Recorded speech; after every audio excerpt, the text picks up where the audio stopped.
Hi, and welcome to our 5 tips for reentry video. If you haven't done so already, please pause the video for a moment, click the link in the description, and read the resource titled 5 tips for reentry. Our first tip, don't go back, move forward.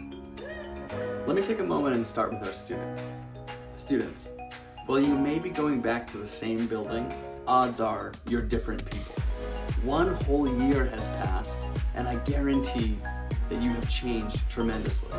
So before you go back, take a moment, pause and reflect and think, how have I changed over the last year? Think about 2 specific questions. How do I intake information differently? What's my best way to learn? For me, I like videos. And number 2, how do I share information best? For me, I love discussions. This type of reflection is called metacognition. Metacognition refers to your learning about your learning.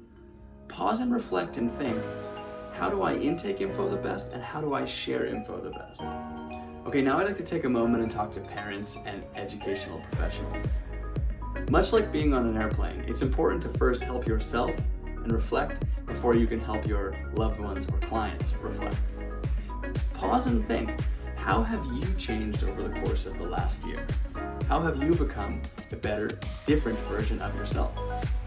Now, help your learner. Share with them some observations that you've noticed. How have they changed, developed, and maybe evolved over the course of the last year? Finally, I'd like you all to come together. It's often easier to share observations you've seen in someone else than to observe them in yourself.